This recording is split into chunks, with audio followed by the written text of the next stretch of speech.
Ngasi phongkiba tongan-tonganba pausisingda yaukhiba pausing amadi social mediadagi lokhachaba pau khara update pijari ahanbada muriba pau Manipurgi Kamjong District Kabo Tampaka Lonaba Maringtel Yango Popida KNA KIA PDF sing apunba khutpuna attack tawnaba sem saba loikre Arambai Tengolgi Korongan Bakhumangi update ka loinana IM na Jalyang Rongi lamda operate tawrakpada tumina yengduna leiroi haina phongdokre Manipurda anoba lengak ama semlagani haibagi thajaba leire kuki MLA sing government semada yawba yawdabagi yenabadi leiri DGP na Surachandpurda high level security review meeting pangthok loraga Maitei attack tawkhiba thodok sengdorakadabani hairapli state administration ki maikaidagi policy ama oina buffer zone thambra haibadu sengdokadabani haina kokomi gi maikaidagi phongdorakre Kangbai gi akoiba mafam singda operation chathaduna khulai kaya phagatpa ngamkre Manipur Police Commando amadi Central Security Force singna tampaktana hero saraga chingdana makoigi mathau chatpa utpa ngamdriba karigino haina oinam chawba chanuna hanglagli Kuki singi athingba marakta malem thongam kangpopi fauduna sekmai yawrakhare Torbung Bangla amadi phagakchaw ithagi attack IDP singda sataba coordinated attack ni security failure ne haina MP mingona phongdokre NIA na terrorist taret ki mathakta charge thagatkre Torbung Bangla gi thodok police na FIR register tawkre Urka Upu Yadabagi loinabi machanupi ani hatlaga mayummaktada phunjinkre hairi China na dam charakpadagi India da chawna khudongthiba mayoknagadori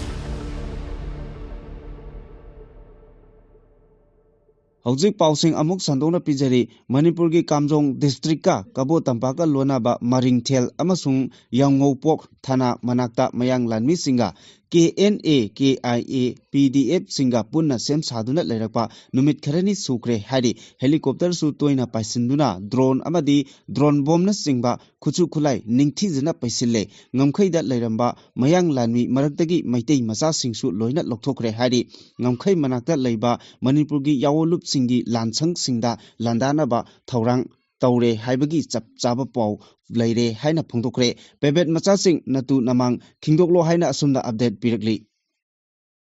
Makha tarakpada Arambai Tengol gi update ta Lusingpurel Korongan Bakumana asumna hairi nungsiraba Tengol loisingi mafamda aigi thamoidagi wafam khara thamjage madudi aikoi pumnamak lining thong sana mahi amadi ibudo pakhangba panduna ireipak ipurup kidamak wasak parai chankrabak ngaktani wasak marol adusu ipa ipu haktaktagi maitei lanmi amana lan chalamdai matamda sakpa wasakni achambo wasak nate ngasi pikliba angang singna Arambai Tengol ubada haraujaba amadi makhoida tariba mami amadi makhoigi thamoida aikoibu nungsi loinana angangsing asina aikhoibu ubada leibak kangani haibagi thajaba asi aikhoina mangphauna handaba yade makhoigi mamangda chokthaba amadi phattabagi mami amata tahangumsi ireibak ipurup kidamak tholaklaba aikhoidi top topa matik mayai senaba aikhoigi character moral discipline phajahansi apikpa wakhan thadoktuna man of principle haibada onsansi asigumba Tangkak asida asibagi lanman tolaba mioi mapokni hinglingai aikhoi ireipak ipurup kidamak lalong kaya yatuna thongna amadi pangal mafam matam maram naiduna tungi mirol gidamak ngamnaba honaramsi haina phongdokre NSCNIM na Jalyang gi lamda anti social oiba thabak thoramsing tawrakpada makhata na tumina yengduna leiraroi haina Jalyang United Front na phongdorakli Front asigi Information and Publicity Secretary Louis Gangmai na thadrokpa chirolamana hai Jalyang People's Convention ZPC gi makhata makhataba thorang lokhotpa oina tangai fadana ZUF lingkhatkibani loop asina Naga National Movement ki mayokta lepkiba leite Jalyang gi tokaibo homeland ama tanbagi khongjang changsinduna lakibani maram chaba ZUF ki thorang asibu NSCNIM na miyamda lana uwanbadagi loop ani ki marakta muknaba phibam lakibani Jalyang gi area da NSCNIM na chahi kaya gi mamangdagi kihan khanghanba amasung miyut minai gi thodok chathaduna lakhi tangai fadana miyamgi punsi right amasung lantum ngak senabagi damakta ZUF saphong lakhibani hairi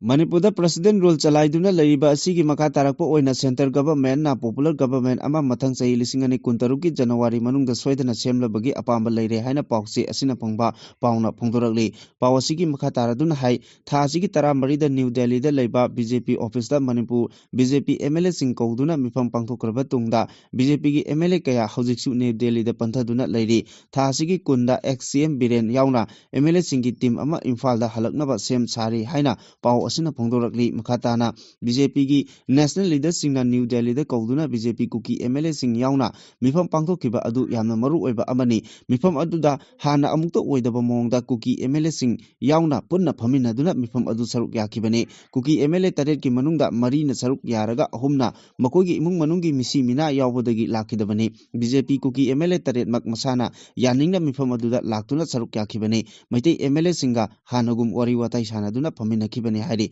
amoromda kuki MLA singna New Delhi da mifam yaukibadu kuki gi miyoi kharana pendaba phongdokpaga loinana government semba yawba yaroi haina akanba wafam phongdokibasu laikre kuki singi manungda haujik mot khenaba chauna leiba hore hari haujik mak Delhi da leiriba kuki MLA singna makhatana phongdoropagi matung inadi community kudingmak apha phata miyoi amadi anti social oiba kya leiribani miyoi amana phatraga community amagi miyoi pumnamak phatre haina lobadi chumloi aikhoi MLA sing yauna pumnamak wakan khanthabinaba mathok tai aikhoi kudingmak leader oibadi yaroi haiba wafam su makhatana phongdorakli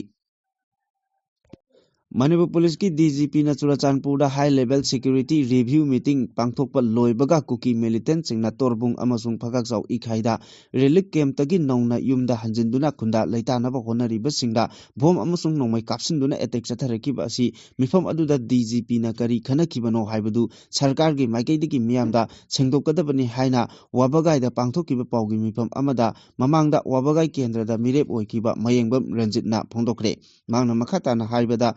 High level security review meeting aduda DGP na maitai khul singda amasung IDP singda attack taunaba advice pirambara haibadu sengdokadabani masagi mayumda nauna khunda leitanaba hanjilakiba IDP singda kuki singna bom kapsinduna attack tawrakibagi thodok asi sarkarna laina loba chumloi thodok asida singda security force ki maikaidagi lokhatriba khulai kaya ama leiri haibadu mayek sengna takle lamdam asida mahosagi phibam hanjinnaba honabada sarkar amasung security gi maikaidagi singtam animak chap manaba mityengda yenglaga thabak paikhatpa chumgani hauzik singda khul ngakpa singna phongna khulai paiduna maitei sing changlakpa yaroi haina ngak senduna leiri maram aduna torbung amasung phagakchau ikhaigi attack ta senaba sing athuba matamda masak khangtokpaga loinana paksana operation chataduna mara leiba miyosing adu pharaga chairak pigadabani IDP sing security amata thambat tawdana karigi mafam aduda hongjil halibano haibasisu sarkarna sengdokadabani haigi marak asida torbung amasung phagakchau ikhaigi praja section kharagi maikaidagi media da phongdokibada kangluk ki irang mayok narabasu hanadagi hauna mafam aduda miyoi kharadi adumak lanjenargaba tawdana leiraga lakhibani aduga nauna IDP khara relief camp ta changlakhiba adugi footage sing social media da thagatkiba aduna kuki singna kudongchaba lobuni haina pendaba phongdorakli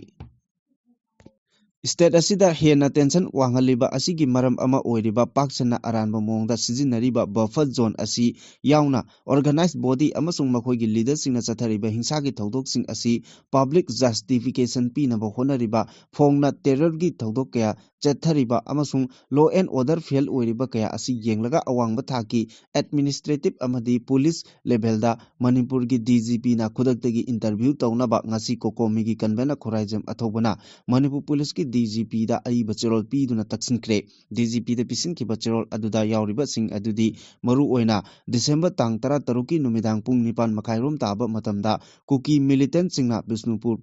district ki torbung area da bom amasung nomai kapsin bagi thawong kaya chathagiba adu miyamna atamnana target tawba amasung akiba pibagi thawong amani thodok aduna maram oiraga mafam aduda leiriba maral lejadaba miyosing paksana akiba phaungnare thodok adu mafam adugi miyamgi punsi amasung lanthumda aktengnana akiba piba thodok amani torbung area da kuki militant singna maitai miyamda bom amasung nomai kapsinduna attack tawkiba adubu kuki jo council gi leader singna public justification pina thong adugi matangdasu mijeng changnaba appeal tawraduna kuki jo council amasung atopasingna buffer zone asi protective natraga territorial partition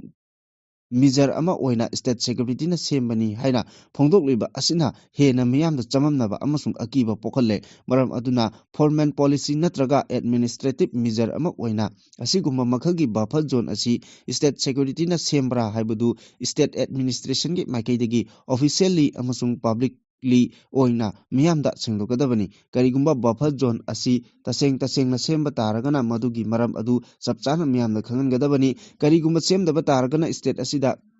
division khaidoknaba amadi miyamda asawa pokhaliba wahi asibu lanna sizinaribasinggi mathakta chapchaba legal action lokotnaba taksilli loinana state asigi miyamgi safety constitutional governance amadi rule of law amuk hanna hanagi phibamda hanjin hanbaga loinana mari lenana torbungi thodokta chenariba khulai paibasing hingsagi thodok adubu justify townaba khonariba kukijo council amasung loop asigi senior leader Waljang Buffet Zongi Matangda unverified oiba pausing sandokliba lanai musing amasung loopsing adugi matakta khudakta FIR register tawgadabani torbung yauna attack chatharakpa yaba jaga singda khudakta ahenba security forcing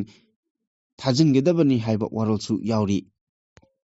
Nahal numidang kuki narco terrorist na Bisnupur district ki Torbung Gram Panchayat ki area da nomai amadi bom kaptharatuna landarakhiba adugi matangda Manipur police na FIR case ama lokhatuna makha taba thijinbagi thabak chathari haina Manipur police ki maikaidagi phongdokre Manipur police ki pauna hai ngasi su Torbung GP Gram Panchayat ki akoiba mafam singda security force na thiba humbagi thabak chathabaga loinana security ki akan bangak senbagi thabak su lokhatle hairi security ki kangbuna mafam aduda paksana operation chathari operation asida Manipur police ki DIG yauna makok thongba official kaya su thijinbagi thabak chathari hairi pawsina makhatana hai ngasi kangbaida chathakiba operation aduda chana kapa yaba pompi ama mayai oirap chanba pompi manga kilogram ahum lumba IED ama single barrel nongoi ama kapthokraba nongoi marugi tokning taratret phangle operation chathaba da phangkhiba IED adu bomb escort ki kangbuna asoi angam yaudana pokhai hinkhre hairi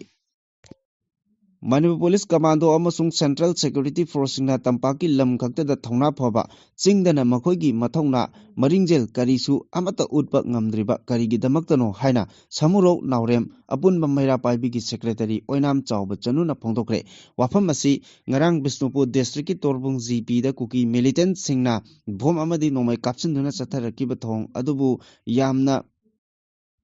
Kanna yaningdaba phongdoktuna samurau kaithelda samurau naurem apunba maira paibi amadi samurauda leiba IDP inmate singa punna changsinkhiba kongjangda mari lenana mahangna phongdokhibani oinam chawo chanuna makhatana hai Central Security Force da leiriba isin inauk singna mama lebaki damakta tampakta leiriba praja miyamda yengbiriba biyeng amadi ngak chenbagi lamda loriba thodang asiga chap manana singdasu miyeng yengbiu tampaktana hero saraga singdana karisu tawba ngamdana zero da leibagi thawong asi tokpiro ngarang Torbung GP da thokiba nongmai kaptharakduna landarakibagi thodok adu Manipur gi hauzik sasan tawriba PR lengak asigi makok oiriba Manipur gi governor Ajay Kumar Bhalana chapchaba pakhum ama piraktriba phawba ima maira paibi sing CSO sing club sing amadi organization singna amatu oina punchillaga makhal makha kaya gi khongjang changsilagani haina su mahakna makha takhi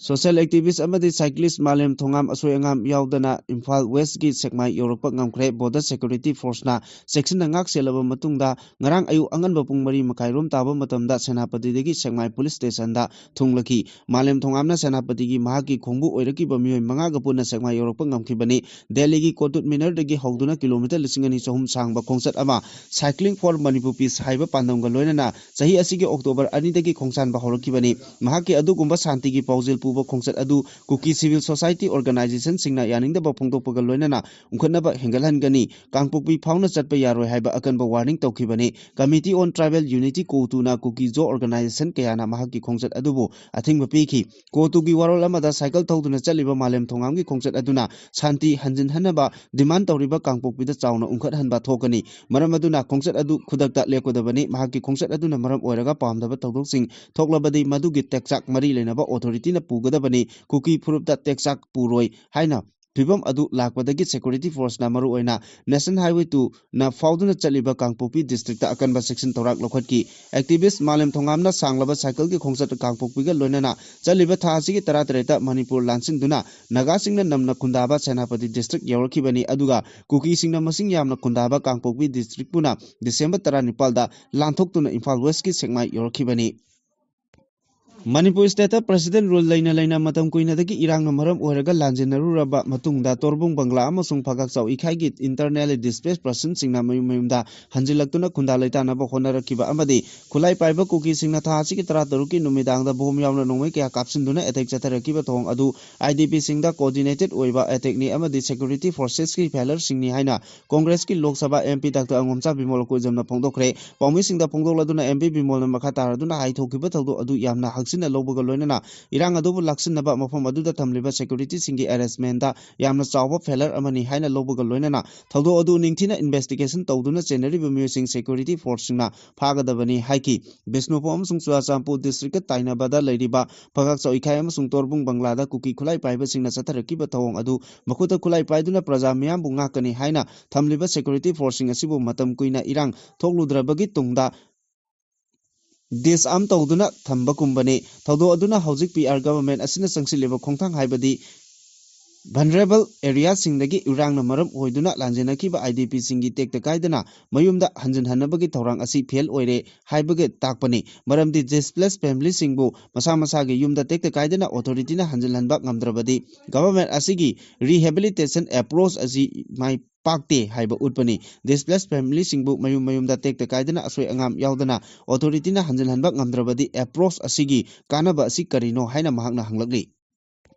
Chahi asigi me thada thokiba Pahalgam terrorist attack ka mari lainana NIA na mioi taret ki mathakta Jammu Kota charge sheet thagat kare mioi taret adugi manungda Laskar e Taiba amadi di resident Front ki Pakistani handler amasung terrorist Sajid Jat Yauri Hairi NIA na thagat kiba PS lisingama chamanga rom panba charge sheet aduda haukiba me thada thokiba Pahalgam terrorist attack adu mamangai dagi hauna India gi mayokta terrorism gi thabak sing chawatuna lakraba Pakistan Sin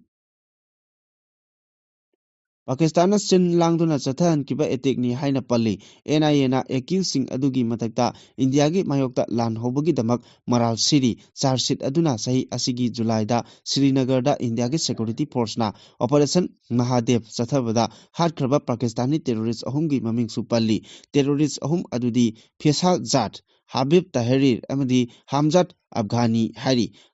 NIA gi charge sheet aduda Pahalgam terrorist attack chathanaba Pakistan gi maikidigi longtunabagi thabak chathakiba amadi longtunaba aduda accusing asina lokhiba thawdangsing sugaina palli Thasi ki Tarataruki Numidangda Bisnupur District ki Churachandpur ga Tainaba Torbung Bangla amasung Pagakchau Ikaida Khulai Paiba Kuki Singna bom yauna nomai kaya kapsinduna Kunja Singda attack torokpagi thawdok adu criminal investigation chathanabagi damak police na FIR register tawkhre hairi official oiba pauna hai thawdok adu thokraba matungda Manipur police yauna ahenba security forcing mafam aduda deploy tawduna thiba humbagi thabak amadi mafam aduda leiriba lambi singda toina patrolling chatuna makhatana attack Chathan Tingnana Bahonagre Hari Amaromda, Mafam Adugi ground situation Ningtina Yangsin Gibagi Damak, senior police officer Singh Amadi, Deputy Inspector General of Police Mafam Aduda Sangduna, ground situation Yanglava Matunga Paksana, Surachandpurgi Kangbai area da Apunbagi Oiba, joint operation Chataki, operation Aduda Apava Makagi Kuchukulai Amadi. Maru Singh Pagat Pangamki, security na Pagalaba Kuchukulai Singh Adudi, official Oina Paksana Kapayaba improvise. Pompi ama medium range improvised pompi mari rebel plastic medium range improvised ama single barrel firearm ama tongan ba apaba makagi nongoi maru 33 phagat ki hari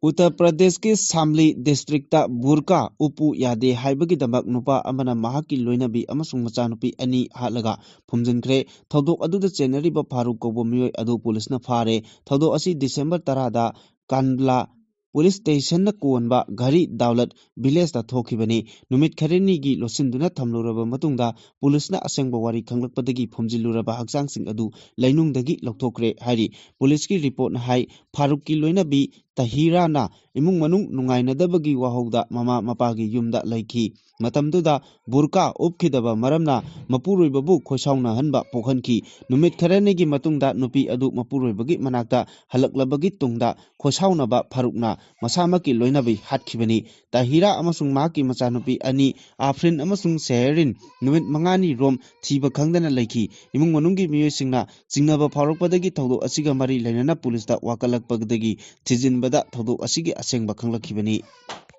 Brahmaputra Turelgi Haurakpamda China Mega Dam Project ama Paikalakpana Maram Oiraga India amadi Bangladesh ta Chauna Kudong Thiba Mayoknagadori China Dam Sagadoriba Yarlung Sanpu Hariba Turel asi Brahmaputra ga samnai Karigumba Turel asida China Dam Sakiba Toklabadi Brahmaputra gi Ichelda Apanba Thohanduna Lawu Singu amadi Nga Phabagi Thabakta Chauna Kudong Chadaba Mayoknaragani haina report amana Pongdorogli Turel asi Bangladesh tamna Senthakiba Maramna Lebak aduda leiriba miyamsu awaba nanglagani hari CNN gi report amana hai China na $1 chama humpuni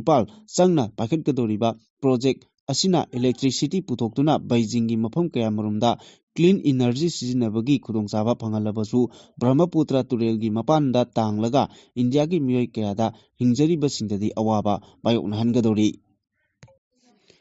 Delhi gi petrol pump singda ngarangdagi hauraga Pollution Under Control PUC gi valid oiba certificate yaudaba gari singda petrol pidaba haukre panba yabadi Delhi da nungsit sengdabagi oirakliba phibam asi thengnanaba PUC certificate paidaba gari singda petrol pidanaba Delhi lengaki maikaidagi Environment Minister Manjidur Singh Sirana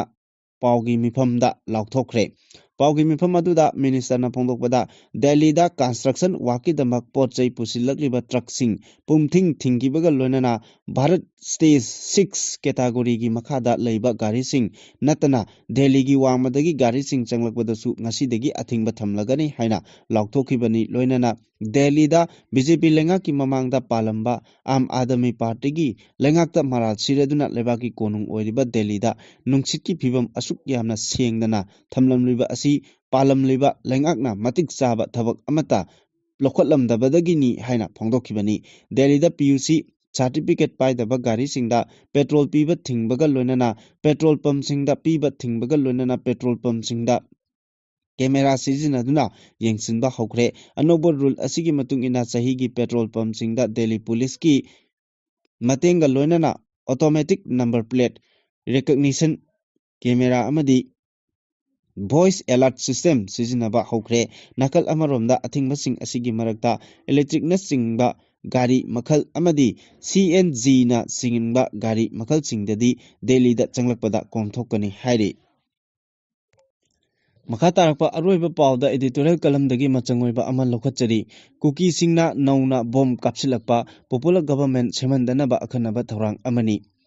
Manipurda Maitei amasung kuki gi marakta sathiraba kangluki irang thokraba matung chahi aniga thanipan rom haukraba tungda ing tapagi pibam tamna hanjilakpa uba phangki ing tapagi pibam hanjilakpadu state asida thamliba president rule asinasu ni haiba yai mafam amadada nomai kapnaba thodok thokidre highway khudingmak security force na control toba ngamkre Imphal Dimapur lambidadi Maitei sing masagi gari da thoraga jiribam tana chatpa amadi jiribam dagi Imphal lakpa aunakare madudasu natana Imphal Dimapur lambidasu security gi akanba section thoranga loinana pochai puba Maitei gi gari sing amadi driver sing khajik chatpa haunarabani tawbadadi national highway singda Maitei singna chatpa khajik haunaragasu sapaba pibam ama oibadi natkhide thawai yonbaga chap manaki maramdi Maitei na kuki da thajaba thamde kuki na Maitei da thajaba leite maram asina security gi ahoba tanja amakak phangbada lambi asida chatliba Maitei gi punsi khudong thiningai aduma oiri masidagi hendokladuna internally displaced person oina leramba Manipur gi miyam makhoi gi mayumda tamna hanjinba aunarakle maru oina Bishnupur district ki Torbunga naknaba mafam singda Maitei sing khunda laitaba hokre marak asida kokomi amasung IDP singna changsiliba December tang 38 phawbugi manungda IDP sing mayumda hanjin hangani haina mamang thakta government na phongdokhiba wafam adu ngakadabani haina countdown tawduna protest tawri kokomi gi convener khuraijam athobana singba team amana IDP singna changjapam lawriba relief camp singda IDP singa loinaduna ahing yarektuna khangminnari lakadoriba numit 12 ni asida lengakna IDP sing mayumda hanjin hanba ngamdragadi Manipurda achobo wathok lanthok ama thorakpa yana leiri wafam asina miyam asigi iroinana handaki Bharatiya Janata Party BJP gi central leader singna BJPꯒꯤ MLAsꯤꯡ ꯗꯦꯜꯂꯤꯗ ꯀꯧꯔꯛꯈꯤꯕ ꯂꯩꯈ꯭ꯔꯦ ꯂꯩꯉꯥꯛ ꯑꯃ ꯁꯦꯝꯅꯕꯒꯤꯗꯃꯛꯇ ꯑꯍꯥꯟꯕ ꯑꯣꯏꯅ ꯅꯈꯣꯏ ꯃꯁꯦꯜ ꯍꯥꯟꯅ ꯄꯨꯟꯁꯤꯟꯅꯅꯕ ꯊꯕꯛ ꯇꯧꯃꯤꯟꯅꯗꯨꯅ ꯃꯅꯤꯄꯨꯔꯗ ꯇꯪꯗꯨ ꯂꯩꯇꯥꯕ ꯐꯤꯚꯝ ꯑꯃ ꯍꯥꯟꯅ ꯁꯦꯝꯃꯨ ꯍꯥꯏꯔꯛꯈ꯭ꯔꯦ ꯊꯕꯛꯁꯤꯡ ꯑꯗꯨ ꯇꯧꯅꯕꯒꯤꯗꯃꯛ MLAsꯤꯡꯗ ꯃꯊꯪ ꯆꯍꯤꯒꯤ ꯖꯅꯋꯥꯔꯤꯒꯤ 13 ꯐꯥꯎꯕ ꯃꯇꯝ ꯊꯥꯔꯛꯈꯤꯕ ꯂꯩꯈ꯭ꯔꯦ ꯃꯁꯤꯃꯛꯅ ꯇꯥꯛꯂꯤꯕꯗꯤ ꯃꯅꯤꯄꯨꯔꯗ ꯃꯤꯌꯥꯝꯒꯤ ꯂꯩꯉꯥꯛ ꯑꯃ ꯍꯟꯖꯤꯟꯍꯟꯅꯕ ꯁꯦꯟꯇꯔꯅ ꯂꯩꯔꯤꯕ BJPꯒꯤ ꯂꯨꯆꯤꯡꯕꯁꯤꯡꯗ ꯍꯣꯠꯅꯔꯤ ꯍꯥꯏꯕꯅꯤ IDPꯁꯤꯡ ꯃꯌꯨꯝꯗ ꯍꯟꯖꯤꯟꯍꯟꯕ ꯍꯧꯔꯦ ꯂꯝꯕꯤ ꯆꯠꯊꯣꯛ ꯆꯠꯁꯤन ꯈꯖꯤꯛ ꯌꯥꯔꯛꯂꯦ ꯀꯨꯀꯤꯒꯤ ꯃꯤꯆꯝ ꯃꯤꯌꯥꯝꯁꯤꯡ ꯏꯝꯐꯥꯜꯗ ꯂꯥꯛꯅꯤꯡꯂꯦ ꯑꯗꯨꯕꯨ ꯀꯨꯀꯤ ꯈꯨꯠꯂꯥꯏ ꯄꯥꯏꯕ ꯇꯦꯔꯣꯔꯤꯁ ꯀꯥꯡꯕꯨ ꯑꯃꯅꯗꯤ ꯃꯩꯇꯩꯒ ꯀꯨꯀꯤꯒ ꯍꯥꯟꯅꯒꯨꯝꯅ ꯆꯪꯊꯣꯛ ꯆꯪꯁꯤꯟ ꯇꯧꯅꯕ ꯄꯥꯝꯗ꯭ꯔꯤ ꯃꯈꯥ ꯇꯥꯅ ꯏꯔꯥꯡ ꯊꯣꯛꯍꯜꯂꯕ ꯇꯪꯗꯨ ꯂꯩꯇꯥꯕ ꯐꯤꯚꯝ ꯑꯃ ꯂꯩꯍꯟꯕ ꯄꯥꯝꯗ꯭ꯔꯤ ꯑꯗꯨꯕꯨ ꯑꯊꯨꯕ ꯃꯇꯝꯗ ꯄꯣꯄꯨꯂꯔ ꯒꯚꯔꯟꯃꯦꯟꯠ ꯑꯃ ꯁꯦꯝꯕꯒꯤ ꯊꯥꯖꯕ ꯂꯩꯔꯤꯕ ꯑꯁꯤꯁꯨ ꯃꯈꯣꯏꯅ ꯊꯨꯒꯥꯏꯕ ꯄꯥꯝꯂꯤ ꯍꯥꯏꯕꯗꯤ ꯃꯅꯤꯄꯨꯔꯗ ꯑꯅꯧꯕ ꯂꯩꯉꯥꯛ ꯑꯃ ꯁꯦꯝꯍꯟꯕ ꯄꯥꯝꯗꯦ ꯃꯅꯤꯄꯨꯔ ꯂꯦꯖꯤꯁꯂꯦꯇꯤꯚ ꯑꯦꯁꯦꯝꯕ꯭ꯂꯤ ꯗꯤꯖꯣꯜꯕ ꯇꯧꯕ ꯄꯥꯝꯃꯤ ꯆꯍꯤ 10-20 ꯏꯂꯦꯛꯁꯟ ꯇꯧꯗꯅ ꯆꯔꯥꯡꯅꯕ ꯐꯤꯚꯝꯗ ꯂꯩꯍꯟꯅꯤꯡꯂꯤ ꯃꯁꯤꯒꯤ ꯃꯔꯨꯑꯣꯏꯕ ꯃꯔꯝꯗꯤ ꯃꯈꯣꯏꯅ ꯇꯥꯜꯂꯤꯕ ꯁꯦꯄꯔꯦꯠ ꯑꯦꯗꯃꯤꯅꯤꯁꯇ꯭ꯔꯦꯁꯟ ꯅꯠꯇ꯭ꯔꯒ ꯌꯨꯅꯤꯌꯟ ꯇꯦꯔꯤꯇꯣꯔꯤꯒꯤ ꯗꯤꯃꯥꯟ ꯑꯁꯤ ꯑꯗꯨꯃꯛ ꯍꯤꯡꯂꯒ ꯂꯩꯍꯟꯅꯤꯡꯕꯗꯒꯤꯅꯤ ꯍꯟꯗꯛꯇ ꯀꯨꯀꯤꯒꯤ MLA ꯈꯔ BJPꯒꯤ ꯂꯨꯆꯤꯡꯕꯁꯤꯡꯒ ꯎꯅꯕꯗ ꯀꯥꯡꯂꯨꯞꯇ ꯂꯥꯏꯅꯤꯡ ꯂꯥꯏꯁꯣꯟ ꯌꯨꯝꯐꯝ ꯑꯣꯏꯔꯒ ꯏꯁꯇꯦꯠ ꯑꯃ ꯅꯠꯇ꯭ꯔꯒ ꯌꯨꯅꯤꯌꯟ ꯇꯦꯔꯤꯇꯣꯔꯤ ꯑꯃ BJPꯅ ꯁꯦꯝꯂꯣꯏ ꯍꯥꯏꯕꯁꯤ ꯍꯥꯏꯈ꯭ꯔꯕꯅꯤ ꯃꯗꯨꯒꯤ ꯃꯍꯨꯠꯇ MLAsꯤꯡꯅ ꯀꯨꯀꯤꯒꯤ ꯁꯤꯚꯤꯜ ꯁꯣꯁꯥꯏꯇꯤ ꯑꯣꯔꯒꯅꯥꯏꯖꯦꯁꯟ ꯈꯔꯒꯤ ꯈꯨꯠꯊꯥꯡꯗ ꯃꯈꯥꯗ ꯂꯩꯔꯒ ꯊꯕꯛ ꯇꯧꯕꯗꯨ ꯂꯦꯞꯄꯨ ꯃꯗꯨꯒꯤ ꯃꯍꯨꯠꯇ ꯅꯈꯣꯏꯅ ꯊꯧꯗꯥꯡ ꯂꯧꯔꯒ ꯁꯤꯚꯤꯜ ꯁꯣꯁꯥꯏꯇꯤ ꯑꯣꯔꯒꯅꯥꯏꯖꯦꯁꯟꯁꯤꯡꯗꯨ ꯏꯪꯇꯞꯄ ꯄꯨꯔꯛꯅꯕ ꯂꯝꯕꯤꯗ ꯄꯨꯁꯤꯜꯂꯛꯎ ꯍꯥꯏꯅ ꯁꯤꯟꯅꯈꯤꯕ ꯂꯩꯈ꯭ꯔꯕꯅꯤ ꯃꯩꯇꯩ ꯑꯃꯁꯨꯡ ꯀꯨꯀꯤꯁꯤꯡ ꯌꯥꯎꯕ ꯑꯄꯨꯟꯕ ꯃꯤꯐꯝ ꯑꯃꯗꯁꯨ ꯀꯨꯀꯤꯒꯤ MLAsꯤꯡ ꯏꯝꯐꯥꯜꯗ ꯆꯠꯂꯨ ꯑꯗꯨꯒ ꯃꯅꯤꯄꯨꯔ ꯑꯦꯁꯦꯝꯕ꯭ꯂꯤꯗ ꯅꯈꯣꯏ ꯃꯩꯇꯩꯒ ꯄꯨꯟꯅ ꯊꯕꯛ ꯇꯧꯃꯤꯟꯅꯧ ꯍꯥꯏꯅ ꯁꯤꯟꯅꯈꯤꯕꯁꯨ ꯂꯩꯈ꯭ꯔꯕꯅꯤ ꯑꯁꯤꯒꯨꯝꯕ ꯏꯪꯇꯞꯄ ꯐꯤꯚꯝ ꯑꯃ ꯄꯨꯔꯛꯀꯗꯧꯔꯦ ꯂꯩꯉꯥꯛ ꯑꯁꯨꯝ ꯁꯦꯝꯈꯤꯗꯧꯔꯦ ꯍꯥꯏꯕꯒꯤ ꯀꯜꯂꯛꯄ ꯃꯤꯍꯧꯕ ꯑꯃꯗꯤ ꯁꯥꯎꯅꯤꯡꯕꯅ ꯃꯔꯝ ꯑꯣꯏꯔꯒ ꯃꯇꯝ ꯁꯥꯡꯅ ꯅꯣꯡꯃꯩ ꯃꯈꯣꯜ ꯇꯥꯔꯨꯗ꯭ꯔꯕ ꯇꯨꯡꯗ ꯆꯠꯂꯤꯕ ꯗꯤꯁꯦꯝꯕꯔ 13ꯀꯤ ꯅꯨꯃꯤꯗꯥꯡ ꯑꯊꯦꯡꯕꯗ ꯀꯨꯀꯤꯁꯤꯡꯅ ꯕꯣꯝ ꯑꯃꯁꯨꯡ ꯅꯣꯡꯃꯩ ꯃꯔꯨ ꯁꯤꯖꯤꯟꯅꯗꯨꯅ ꯃꯩꯇꯩꯗ ꯂꯥꯟꯗꯥꯔꯛꯈꯤꯕꯅꯤ ꯃꯩꯇꯩꯅ ꯀꯥꯏꯍꯧꯔꯨꯕ ꯑꯃ ꯐꯥꯎꯕ ꯇꯧꯗꯨꯅ ꯌꯨꯝꯂꯛꯇ ꯕꯣꯝ ꯑꯃꯗꯤ ꯅꯣꯡꯃꯩ ꯀꯥꯞꯁꯤꯜꯂꯛꯇꯨꯅ ꯂꯥꯏꯕꯛ ꯐꯕꯗꯒꯤ ꯃꯤꯁꯤ ꯃꯤꯅꯥꯃꯛꯇꯤ ꯌꯥꯎꯍꯧꯈꯤꯗꯦ ꯃꯗꯨ ꯍꯦꯛ ꯌꯥꯎꯔꯝꯕꯗ ꯃꯅꯤꯄꯨꯔ ꯑꯃꯨꯛꯁꯨ ꯆꯔꯥꯡꯅꯕ ꯐꯤꯚꯝ ꯑꯃ ꯃꯇꯝ ꯁꯥꯡꯅ ꯂꯩꯒꯗꯧꯔꯤꯕꯅꯤ ꯀꯨꯀꯤ ꯇꯦꯔꯣꯔꯤꯁꯁꯤꯡꯅ ꯑꯅꯧꯕ ꯂꯩꯉꯥꯛ ꯑꯃ ꯁꯦꯝꯕ ꯄꯥꯝꯗ꯭ꯔꯤꯕꯗꯨ ꯐꯪꯂꯝꯒꯗꯕ ꯈꯖꯤꯛꯇꯪ ꯉꯥꯏꯕꯅꯤ ꯌꯥꯝꯅ ꯍꯦꯟꯅ ꯉꯛꯂꯤꯕ ꯑꯃꯅ ꯁꯦꯀ꯭ꯌꯨꯔꯤꯇꯤ ꯐꯣꯔꯁꯁꯤꯡꯅ ꯅꯥꯀꯜ ꯑꯅꯤꯃꯛ ꯆꯪꯊꯣꯛ ꯆꯪꯁꯤꯟ ꯇꯧꯕ ꯊꯤꯡꯅꯅꯕ ꯕꯐꯔ ꯖꯣꯟ ꯁꯦꯝꯂꯤꯕ ꯃꯐꯝ ꯑꯗꯨꯕꯨ ꯉꯥꯛ ꯁꯦꯟꯅꯅꯕ ꯁꯦꯟꯇ꯭ꯔꯦꯜ ꯐꯣꯔꯁ ꯃꯌꯥꯝ ꯑꯃ ꯊꯝꯂꯤꯕꯅꯤ ꯑꯗꯨꯒꯨꯝꯕ ꯐꯣꯔꯁ ꯃꯌꯥꯝ ꯑꯃ ꯂꯩꯔꯤꯉꯩꯒꯤ ꯆꯩꯔꯛ ꯑꯗꯨꯗ ꯀꯨꯀꯤ ꯈꯨꯠꯂꯥꯏ ꯄꯥꯏꯕꯁꯤꯡꯅ ꯕꯐꯔ ꯖꯣꯟ ꯂꯥꯟꯊꯣꯛꯂꯒ ꯃꯩꯇꯩ ꯈꯨꯜꯗ ꯑꯦꯇꯦꯛ ꯇꯧꯔꯛꯈꯤꯕꯅꯤ ꯃꯗꯨꯗ ꯆꯦꯟꯅꯕ ꯃꯤꯑꯣꯏ ꯑꯃꯠꯇ ꯁꯦꯀ꯭ꯌꯨꯔꯤꯇꯤ ꯐꯣꯔꯁꯁꯤꯡꯅ ꯐꯥꯈꯤꯗꯦ ꯊꯧꯗꯣꯛ ꯑꯗꯨꯗ ꯇꯥꯛꯂꯤꯕꯗꯤ ꯀꯨꯀꯤ ꯇꯦꯔꯣꯔꯤꯁꯁꯤꯡꯒꯤ ꯃꯈꯨꯠꯇ ꯅꯣꯡꯃꯩ ꯕꯣꯝ ꯑꯃꯗꯤ ꯃꯩꯇꯩ ꯍꯥꯠꯅꯅꯕ ꯈꯨꯠꯁꯨ ꯈꯨꯠꯂꯥꯏ ꯃꯔꯥꯡ ꯀꯥꯏꯅ ꯂꯩꯔꯤ ꯍꯥꯏꯕꯅꯤ ꯍꯥꯏꯔꯤꯕ ꯈꯨꯠꯁꯨ ꯈꯨꯠꯂꯥꯏꯁꯤꯡ ꯑꯗꯨ ꯄꯨꯔꯒ ꯇꯦꯔꯣꯔꯤꯁꯁꯤꯡ ꯑꯗꯨꯅ ꯃꯤꯔꯛꯇ ꯆꯠꯄꯗ ꯁꯦꯀ꯭ꯌꯨꯔꯤꯇꯤ ꯐꯣꯔꯁꯅ ꯑꯊꯤꯡꯕ ꯄꯤꯗꯦ ꯍꯥꯏꯕꯁꯤꯁꯨ ꯑꯆꯨꯝꯕ ꯑꯣꯏꯔꯤ ꯅꯣꯡꯃꯩ ꯑꯃꯗꯤ ꯕꯣꯝ ꯀꯥꯞꯂꯤꯉꯩꯒꯤ ꯃꯇꯝꯗꯁꯨ ꯃꯈꯣꯏꯕꯨ ꯃꯥꯌꯣꯛꯅꯕ ꯊꯧꯔꯥꯡ ꯑꯃꯠꯇ ꯇꯧꯈꯤꯗꯦ ꯍꯥꯏꯕꯁꯤ ꯅꯥꯈꯩ ꯁꯦꯡꯅ ꯈꯪꯉꯤ ꯃꯇꯥꯡ ꯑꯁꯤꯗ ꯄꯟꯖꯅꯤꯡꯂꯤꯕ ꯋꯥꯐꯝꯗꯤ IDPꯁꯤꯡ ꯃꯁꯥ ꯃꯁꯥꯒꯤ ꯌꯨꯝꯗ ꯁꯣꯏꯗꯅ ꯍꯟꯖꯤꯟꯒꯗꯕꯅꯤ ꯑꯩꯈꯣꯏ ꯑꯃꯨꯛ ꯍꯟꯅ ꯈꯨꯟꯇꯥꯛ ꯂꯥꯟꯁꯤꯍꯜꯂꯣꯏꯗꯕꯅꯤ ꯏꯁꯥꯒꯤ ꯌꯨꯝꯗ ꯂꯩꯒꯗꯕꯅꯤ ꯃꯁꯤꯗ ꯈꯨꯗꯣꯡꯊꯤꯕ ꯃꯆꯥ ꯑꯃꯈꯛ ꯍꯦꯛ ꯊꯣꯛꯂꯛꯄꯒꯤ ꯇꯦꯛꯆꯥꯛ ꯏꯟꯗꯤꯌꯥ ꯒꯚꯔꯟꯃꯦꯟꯠꯅ ꯄꯨꯒꯗꯕꯅꯤ ꯃꯅꯤꯄꯨꯔꯗ ꯄꯣꯄꯨꯂꯔ ꯒꯚꯔꯟꯃꯦꯟꯠ ꯑꯃ ꯁꯦꯝꯍꯟꯗꯅꯕ ꯀꯨꯀꯤꯒꯤ ꯁꯦꯟꯇ꯭ꯔꯦꯜ ꯐꯣꯔꯁꯀ ꯂꯧꯇꯨꯅꯔꯒ ꯊꯕꯛ ꯇꯧꯔꯤꯕꯁꯤ ꯃꯥꯏ ꯄꯥꯛꯍꯜꯂꯣꯏꯗꯕꯅꯤ ꯍꯥꯏꯖꯅꯤꯡꯉꯤ